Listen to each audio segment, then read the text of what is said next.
What's I love rocks? Why do you like rocks? They're just stones, pebbles. Hey guys, what is up? I'm Max. I'm Wenji.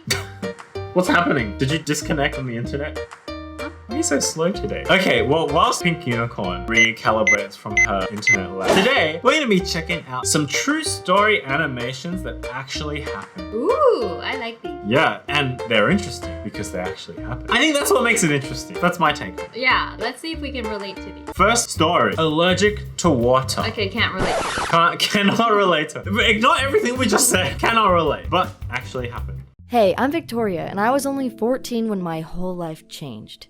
It was a regular morning, and I was taking a shower before school, like I always did. After I was done, I used a towel to dry myself off. That's when I noticed that I was completely covered in hives. Oh my gosh. Oh, okay. Whenever skin things are my worst things. Skin things are your worst things. Yeah, I feel yeah, like I for can't sure. look at skin things. It's like a phobia or something. Look at that. Ugh. Even the cartoon you can't deal even with. the animation. I already feel like my skin's crawling. Did you literally just had a shower and then got covered in hives? Like this allergic reaction? I would firstly think it's my shower gel. Yeah, like shampoo or soap or something, right? That's scary. At first, it didn't seem like a big deal, but the hives got bigger and my whole skin started to burn and itch. Oh. The pain got so bad that my mom drove me to the hospital. Unfortunately, the doctors had no idea what was wrong with me.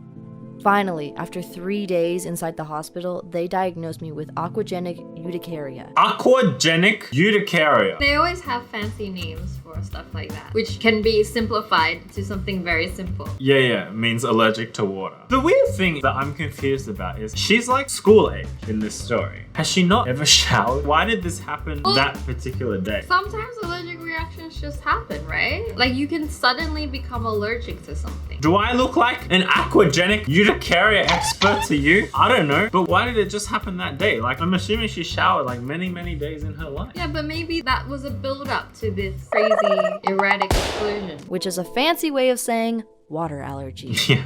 Technically, it's not an allergy, but then again, no one really knows what it is. And because only 1 in 200 million people have it, there aren't any scientists trying to find a cure.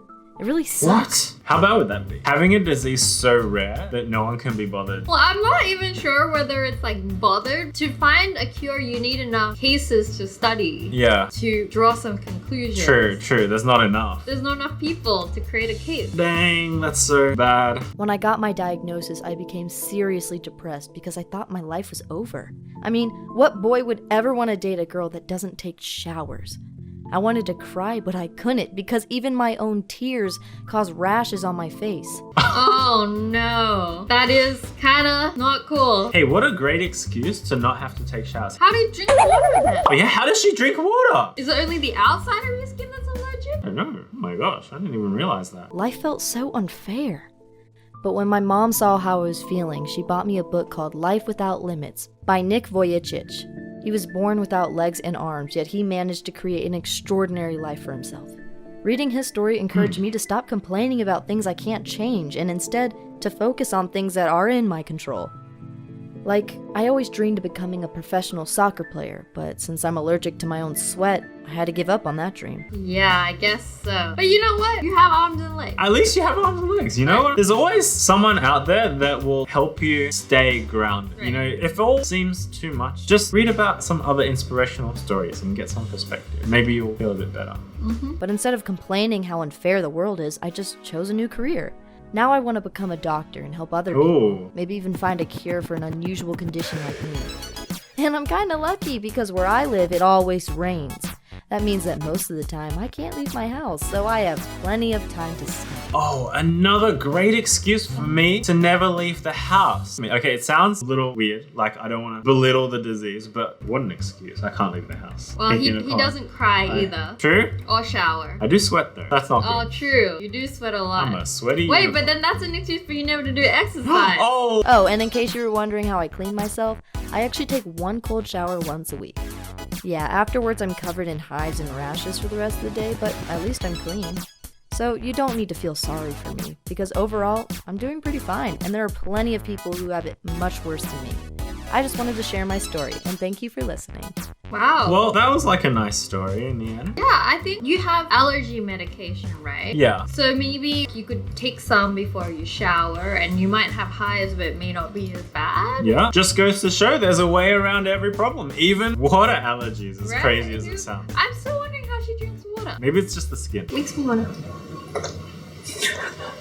Alright, the next one is called My Life with Dyspraxia. What's that? So many medical conditions. I have a dimple at the top of my right cheek. Everyone tells me it's cute, but the truth is, whenever I look at it, it reminds me of the reason I got it. When I was about 4, I was climbing over a chair. I fell and cut my face open against a table, which Oh. left me with the dimple. It's not the only scar on my face either. I have loads of cuts and marks because I was always having accidents. Something similar happened to me when I was like running around and then I slipped and then I cut my face on the bottom of some table. I think I see it. It's this one, right? No, it's on this side. That's why I was pointing at this side. Oh, I don't know what that is. Oh, I just got another I one? feel like you do that a lot as a kid. Yeah. So eventually, my mom took me to a therapist. My mom told me she knew I had a serious problem when the therapist asked me to draw a simple straight line. It didn't matter how many times he showed me how to draw it. I couldn't copy him. What? That's when I was diagnosed with dyspraxia. It's sometimes called clumsy child syndrome. I feel like you have that. I knew you were gonna say that as soon as she said that. She's got clumsy unicorn syndrome. She's just a klutz. I can draw a straight line. Look. I mean, would you call that straight, guys? Would you?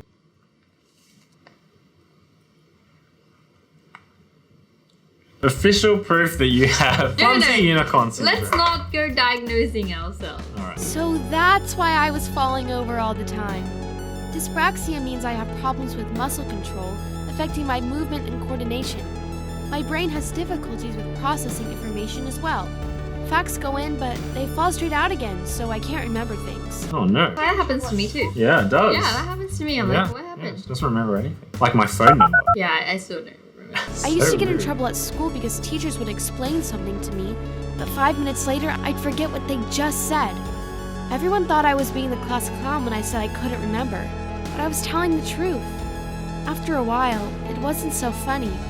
I struggled to learn how to read. It wasn't until I was 10 that those little squiggles on the page began to make sense. But by then, I'd gone from being the class clown to the stupid kid. I got teased all the time. People called me names. Nobody wanted to be friends with me. When I went into the 8th grade, everything changed.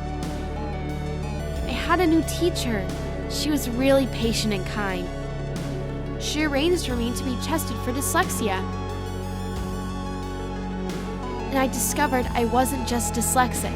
I was severely dyslexic. Soon afterwards, I was diagnosed with dyscalculia as well. How many dys things does one person have to be affected with? It just seems unfair. One is enough. She's got dyspraxia, dyslexia, dyscalculia. Hey, you calculations. I think your maths again. Well, it looks like all the issues affecting learning and ability starts with this. Just goes to show you gotta be more sensitive because some people can't help it. Yeah, you don't even know what they're going through. It turned out I had learning difficulties that affected my reading, writing, and math. Yay me! Now I had an explanation for why I'd been struggling so much in school. Things got easier. I got extra help with my classes and my grades improved.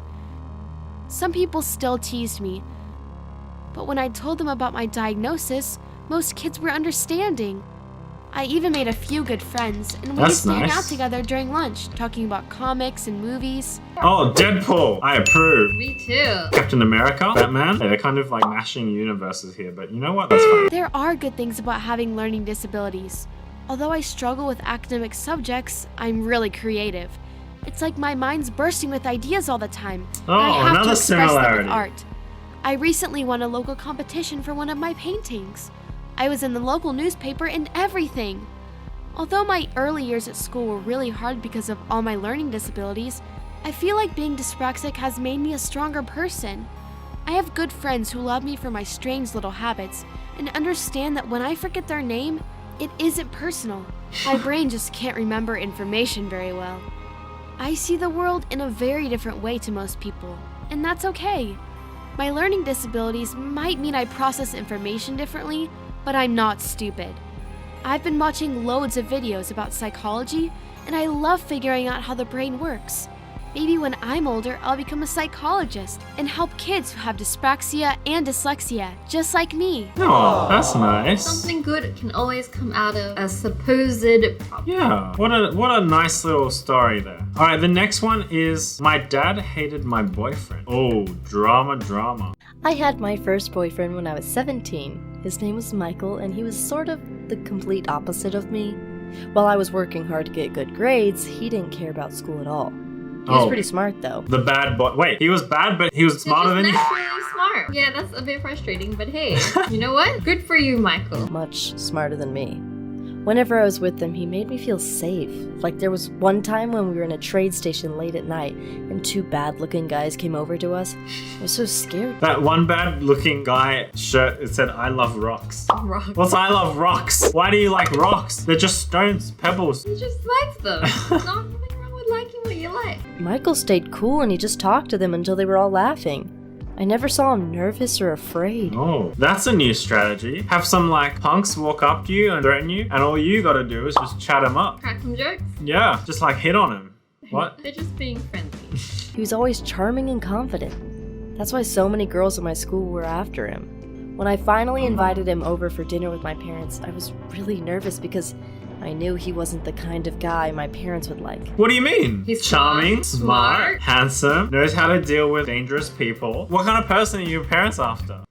A Dumbo? A coward? Yeah, I don't know. What do they want? I asked Michael to behave and be polite, but when he arrived, he was making jokes and just having fun like always.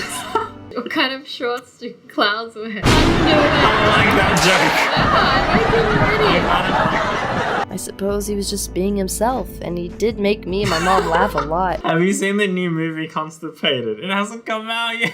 Hey, these jokes are funny. Yeah, I like him. If I was a dad, I'd like Wait, him already. his mom sounded like she likes him. Oh wait, it's just her dad that doesn't like him. Okay. I could tell my dad felt disrespected, though. Oh. He started to ask questions like, how's school going? Do you have any plans for the future? Michael didn't even try to impress my dad. He said he planned on becoming a rock star. We all kind of knew he was joking, but Dad didn't find it funny. At the same time, he was very charming with Mom and complimented her a ton. Oh. Mom really liked him, and that made Dad even angrier. I know it sounds weird, but the more Michael acted like a bad boy, the more I was attracted to him. Oh, the attraction by good girls to bad boys. Why is that a thing? Well, like, he isn't too bad. He's actually doesn't sound too bad. He just seems charming, makes funny jokes. He's like a funny joker He's guy. more of a jokester than a bad guy, it seems.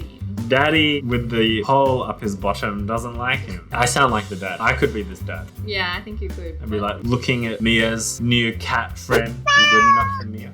Anyway. No one's good enough for me. When he left, my dad turned to me and said he forbade me to ever see him again.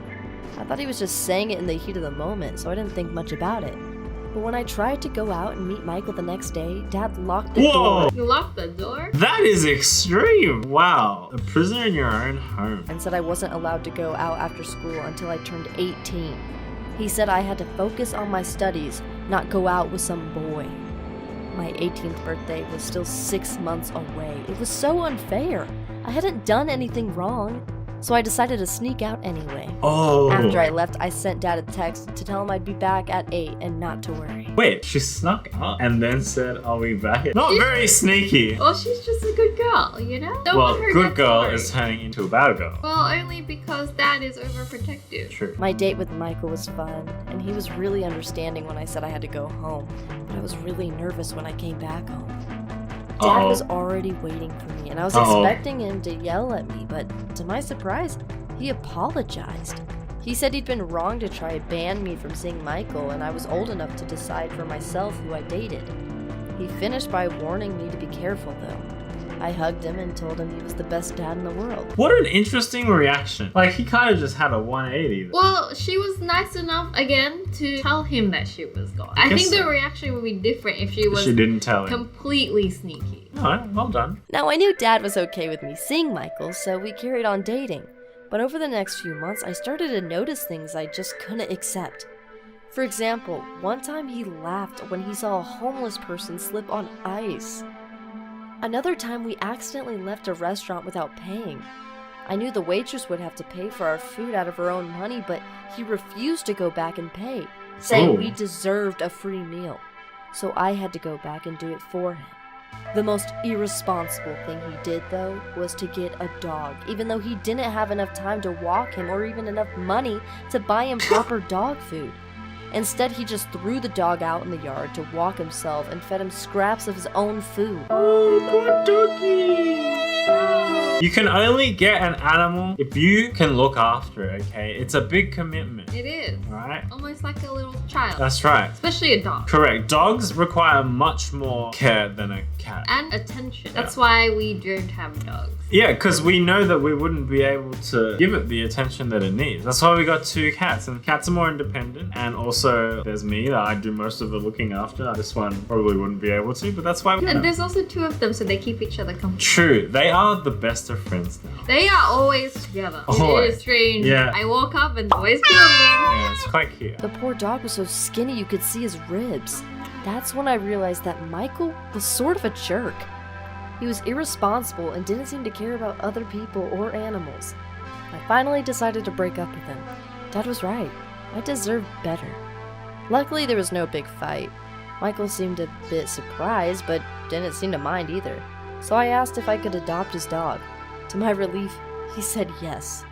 So even though I don't have a boyfriend anymore, our family has a new member, and Dad also seems quite happy to have me back. Oh, well, I guess it was a happy ending after all. That's like the most amicable breakup I've ever heard of. Just goes to show you guys, don't go out with the bad boy. Go out with the good unicorn. Are you trying to compliment yourself? That's right, I am. I've never really dated a bad boy. That's what you like to think. I don't think I have. Compared to this blue unicorn, everyone is bad. Well, then can't argue with that. I'm the most upstanding unicorn in the world. If I was a superhero, I'd be Captain America. Yeah. You there, do your shoelace up. That is a tripping hazard. You were prefect of your school. You there, tuck in your shirt, buddy. Oh. You better look professional. Reenacting your high school days, I see. Indeed, I was very upstanding, followed the rules, abided by all the laws. Until you met me.